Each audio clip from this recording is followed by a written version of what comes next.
Kita mesti mengerti ya, bahwa jangan sampai kita itu jatuh ke dalam pemikiran bahwa kurikulum itu hanyalah textbook. Ya, itu adalah bagian dari kurikulum, itu adalah explicit kurikulum. Cuman kalau kita mau mengerti tentang kurikulum secara keseluruhan, kurikulum itu adalah luas ya. Yang jelas sekali siapa yang jadi pengajarnya itu juga bagian dari kurikulum. Bagaimana build environment-nya, jadi lingkungan belajarnya itu juga termasuk dalam kurikulum.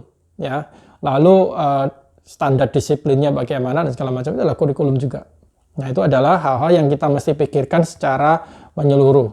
Ya, nah dalam homeschooling yang paling penting itu adalah bagaimana orang tua yang menentukan untuk homeschooling ini dia itu sudah yakin bahwa mau melaksanakan homeschool. Yang pertama sekali, ya kan tantangannya nanti bakal banyak. Nah, kalau untuk yang explicit kurikulum itu ada banyak di luar sana, ya yang bisa dipilih. Ya, kalau misalnya ada yang namanya ACE gitu ya, ACE itu sudah ada di Indonesia, ya sudah ada cabangnya di sana dan sudah lengkap mulai dari textbooknya sampai kepada assessmentnya sampai nanti kepada raportnya. Ya, ACE ya, Accelerated Christian Education. Juga ada yang namanya Sunlight, ya bisa pakai model klasikal seperti itu. Orang biasanya ini ya import buku-bukunya karena nggak readily available di Indonesia ya, tapi Sunlight ini cukup populer juga di kalangan homeschooler. Nah, yang berikutnya juga bisa pakai apa yang sudah ready di sana selain ACE, itu misalnya menggunakan Cambridge itu ready di mana-mana, memang dia desain untuk homeschool tetapi bisa dipakai untuk homeschool. Nah, kita sendiri, saya dan istri itu memutuskan menggunakan Cambridge selama 5 tahun kita homeschool anak-anak kita. Dan kita menggunakan Cambridge itu sangat luar biasa sekali. Kenapa? Karena Cambridge itu ini ya selalu up to date ya. Selalu mereka itu menemukan konsep-konsep yang baru lalu dimasukkan di dalam kurikulum textbook mereka. Ya, dan ini sangat membantu sekali. Dan mereka itu cukup open ended sebetulnya ya. Jadi mereka itu tidak memiliki satu afiliasi terhadap satu kepercayaan tertentu. Mereka itu berusaha untuk senetral mungkin, ya. Nah, ini membantu. Salah satu pertanyaan yang pada saat itu muncul di textbook mereka itu adalah, kalau menurut apa yang kau percayai itu menurutmu bagaimana? Nah, ini bagus sekali, ya, karena itu memberikan peluang bagi masing-masing keluarga untuk memberikan jawaban sesuai dengan apa yang mereka percayai, ya. Nah, ini juga keuntungan dari Cambridge itu adalah ya karena sudah readily available di Indonesia, harganya juga bisa lebih murah dan ini ya bisa datang ke toko misalnya seperti Mentari begitu dan sudah ada ya, dan bisa langsung dilihat isinya apa aja ya. Mengajarnya juga nggak terlalu sulit karena ini model kurikulumnya itu menarik sekali karena mereka menggunakan model kurikulum yang membantu sekali untuk orang tua bisa menuntun anak sampai mereka itu bisa mengerti dan nanti pada grade berikutnya itu bisa mengerti lebih dalam dan seterusnya. Nah, ini soal explicit kurikulum ya. Nah, sebetulnya di luar sana ada banyak macam-macam lagi. Ada yang namanya BJU, ya, Bob Jones University. Itu juga bisa. Ada yang namanya ABK, ya. Nah, yang memang ini BJU, ABK gitu ya, dan Sunlight itu nggak populer di Indonesia. Ya, carinya ya harus import nantinya. Ya, tapi mereka memiliki angle-angle mereka sendiri. Saya waktu di Amerika ini kita ada beberapa buku yang kita pakai di sekolah itu menggunakan buku dari BJU. Ya, hasilnya baik sekali karena mereka itu memiliki tim sendiri yang mengatur sehingga ada integrasi yang jelas sekali dari apa yang menjadi kepercayaan dari ini ya iman. Gitu. Nah, memang kalau mau ke sana itu bisa dieksplorasi. Nah, sekarang pengajarnya ya. Kalau masih kelas 1 itu sebetulnya nggak terlalu sulit karena itu adalah very basic ya. Kalau sudah menggunakan buku, sudah ada bukunya, itu bisa membantu banyak sekali.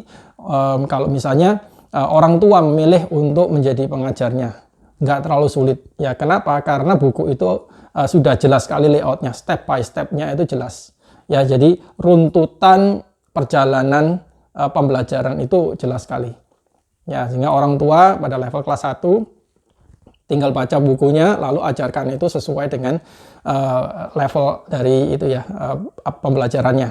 Anak bisa menyelesaikan misalnya dalam satu unit, sudah ajarkan untuk menyelesaikan dalam satu unit itu, nggak terlalu sulit. Nanti yang lebih sulit itu ketika mulai masuk ke grade 5. Nah, itu biasanya menjadi kendala karena apa yang jadi pelajarannya sudah mulai kompleks. Ya, anak sendiri sudah mulai bertanya hal yang lebih sulit. Ya, matematika juga nggak sesederhana kelas 1, 2, 3, 4. Ya, ini sudah mulai masuk kepada kombinasi dari apa yang dipelajari di kelas 1 sampai kelas 4 plus ada model-model yang lain yang dipelajari. Ya, belum lagi nanti kalau bicara tentang science, bicara tentang language arts gitu ya. Nah, ini yang mesti dipikirkan ya untuk bagaimana orang tua bisa menyikapi hal ini. Kalau orang tuanya merasa comfortable, go ahead. Ya, saya sendiri sih ngajar anak kelas 1 ya, karena anak kita usianya beda 6 tahun. Kelas 1 sampai grade 11 ya, karena anak yang besar mulai dari grade 7. Ya, itu terus saya yang ajarin gitu ya. Dan strategi saya adalah mengajarkan supaya mereka itu bisa semakin independen di dalam belajar. Ya, independent learning gitu. Bukan berarti saya lepas total, enggak, tapi saya memonitor. Mereka bisa belajar, memiliki motivasi belajar sendiri. Jadi strategi saya adalah memindahkan dari external disiplin menuju kepada internal disiplin, sehingga mereka sendiri memiliki motivasi untuk belajar. Begitu.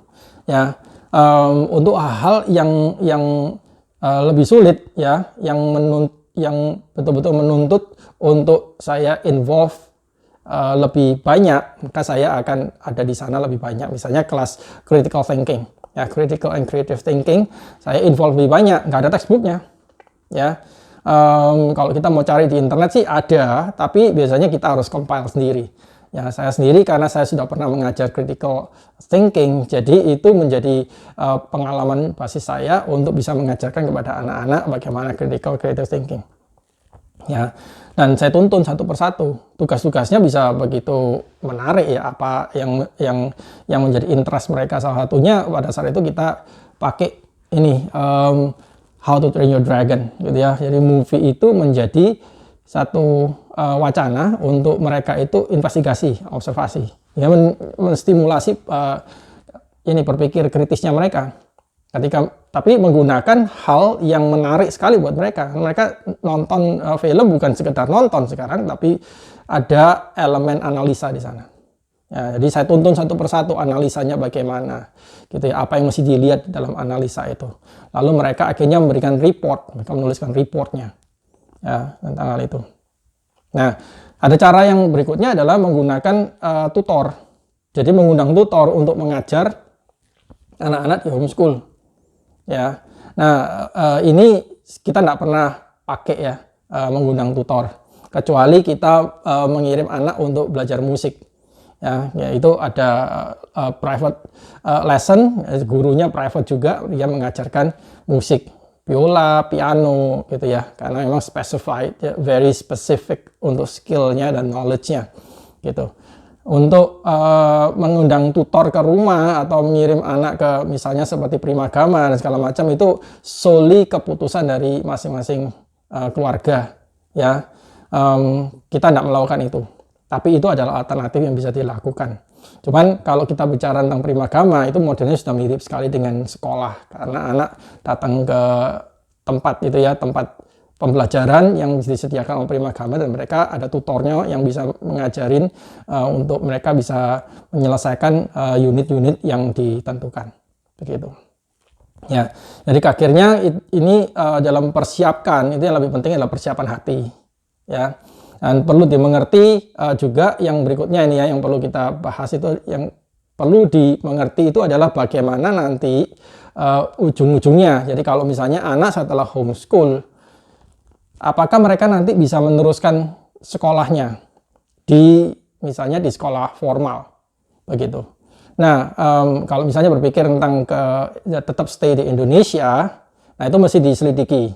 Beberapa waktu yang lalu Indonesia ada ini ya, usaha untuk mengakomodasi homeschoolers gitu ya. Tapi ini juga naik turun karena institusinya sendiri ini ya, tergantung dari masing-masing kepala daerah juga tergantung dari diskusi dari pusat, gitu ya, dirjen di pusat. Nah itu tolong dieksplorasi sekarang ya, karena tiap tahun itu berubah, terjadi perubahan. Cuman kalau masih diakomodasi, it's a good thing gitu ya, karena kalian nanti berarti bisa bikin raportnya sendiri atau menggunakan platform yang sudah disediakan. Misalnya kalau ACE itu sudah menyediakan sendiri gitu ya untuk pelaporannya, dan itu bisa disejajarkan dengan sekolah formal yang ada, yang di-approve oleh pemerintah begitu.